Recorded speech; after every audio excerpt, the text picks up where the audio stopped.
नमस्कार दोस्तों, स्वागत है आपका जीएस मंथन पर। अपनी निबंध सीरीज में आज हम अगला निबंध पढ़ेंगे।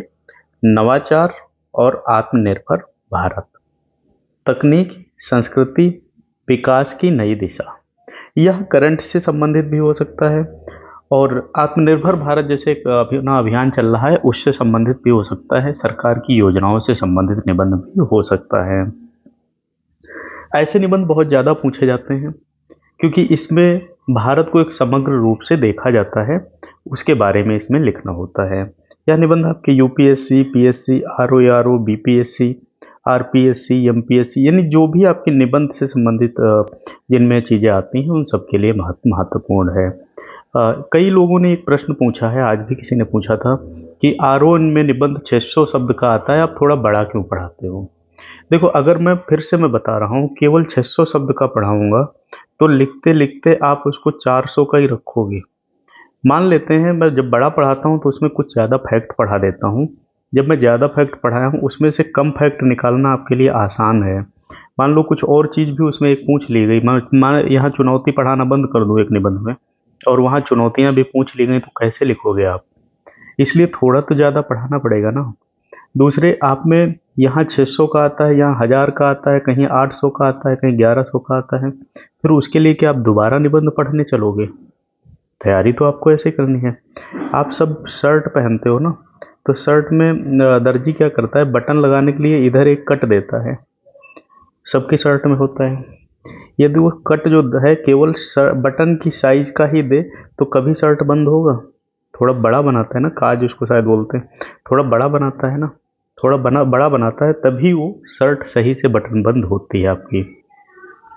बहुत बड़ा बना देगा तो बटन बार बार खुल जाएगी और बहुत छोटा बना देगा तो बटन जाएगी नहीं। यानी थोड़ा गैप भी देना है और कितना सटीक रखना है ये केवल दर्जी ही जानता है। इसलिए जो पढ़ाया जाता है मेरे हिसाब से आपको ये समझ के पढ़ाया जाता है कि आपको चीज़ें भी उतना अच्छे स्तर पर नहीं पता हैं। अगर आपको पता होती तो आप निबंध देखने नहीं आते।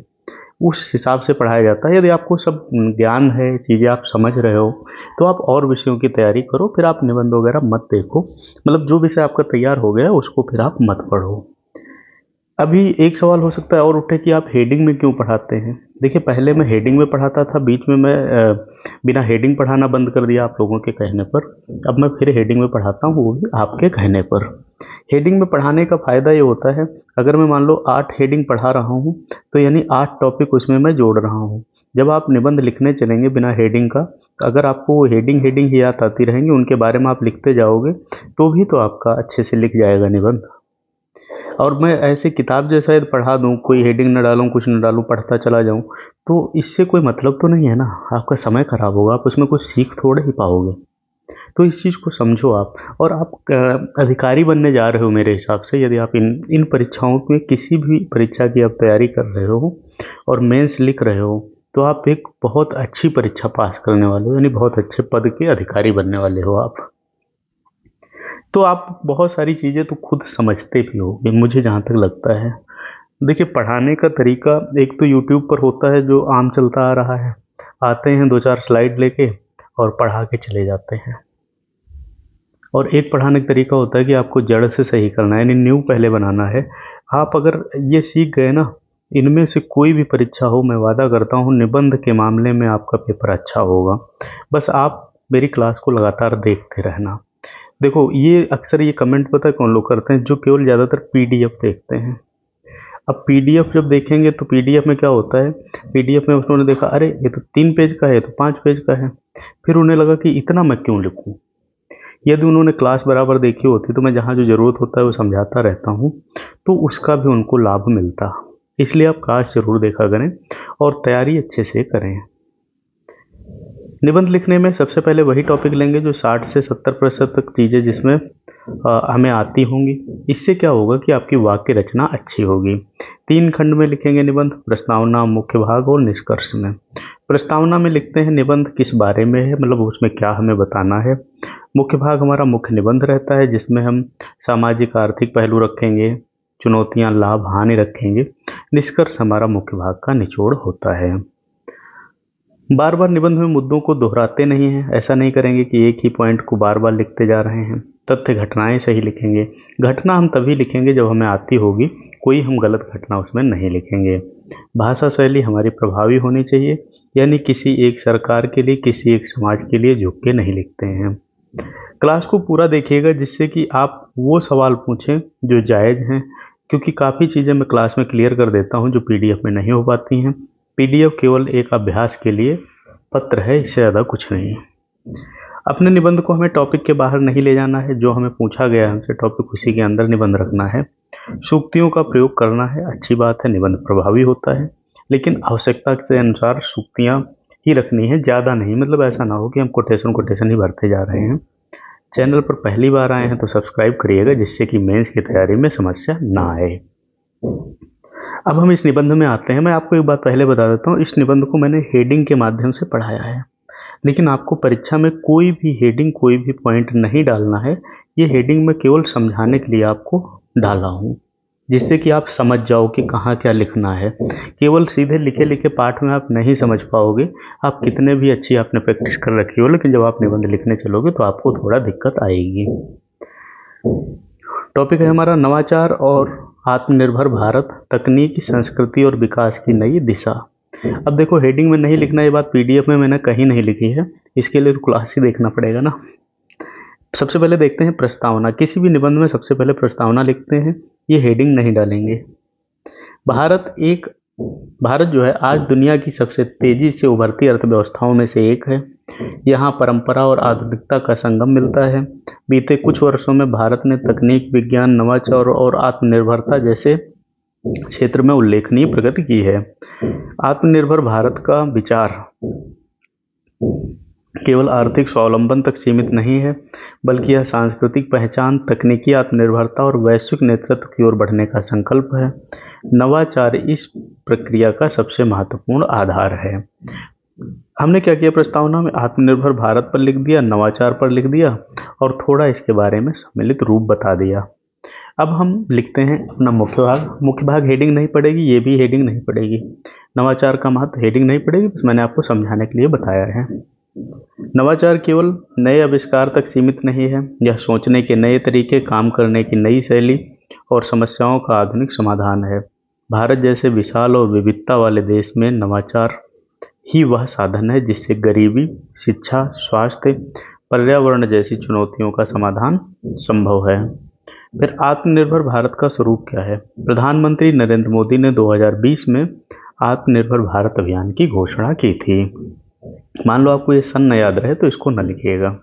इसका मुख्य उद्देश्य था कि बाहरी संसाधनों पर निर्भरता कम करें और अपनी क्षमताओं से उत्पादन और सेवाओं में आत्मनिर्भर बने।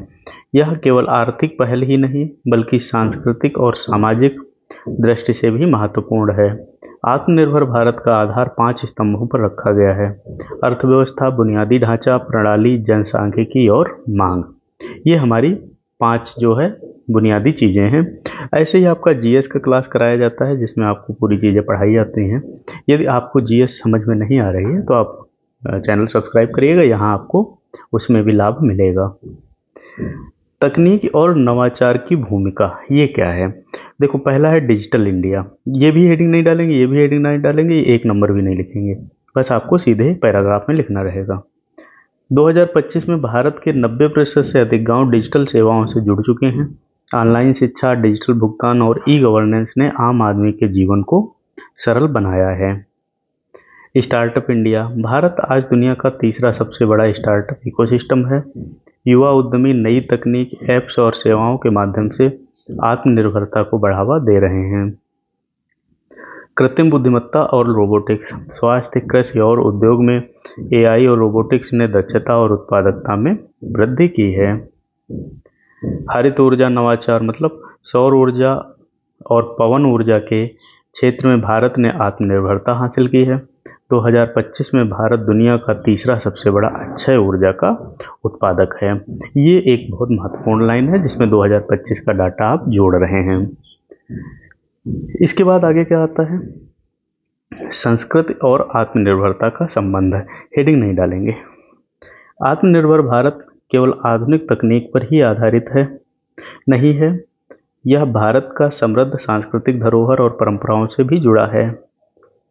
योग, आयुर्वेद, हस्तकला और स्थानीय कला को वैश्विक पहचान दिलाकर भारत सांस्कृतिक आत्मनिर्भरता की दिशा में भी आगे बढ़ रहा है। 2025 में भारतीय योग और आयुर्वेद उत्पादों का निर्यात कई गुना बढ़ गया है। फिर आती है विकास की नई दिशा। नवाचार और आत्मनिर्भरता मिलकर भारत के विकास की दिशा तय कर रहे हैं। तो कृषि के क्षेत्र, अब देखते हैं किन किन क्षेत्रों में हमें ये विकास दिख रहा है। कृषि क्षेत्र क्या है? ड्रोन, सेंसर और स्मार्ट खेती तकनीकों से उत्पादकता बढ़ी है। स्वास्थ्य क्षेत्र में क्या है? कोविड महामारी के बाद भारत ने वैक्सीन निर्माण में आत्मनिर्भरता हासिल की है और अब वैश्विक स्तर पर स्वास्थ्य तकनीक में योगदान दे रहा है। शिक्षा क्षेत्र में क्या हुआ? नई शिक्षा नीति 2020 ने नवाचार और शोध को प्राथमिकता दी है। 2025 में केंद्रीय विश्वविद्यालय अंतर्राष्ट्रीय स्तर पर नवाचार का केंद्र बन चुके हैं।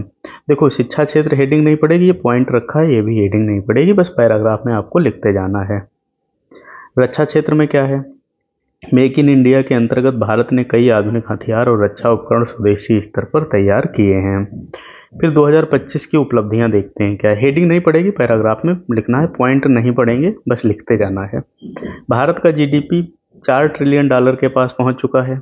देश में 1.2 लाख से अधिक मान्यता प्राप्त स्टार्टअप सक्रिय हैं। अक्षय ऊर्जा से कुल ऊर्जा का 45% हिस्सा पूरा किया जा रहा है।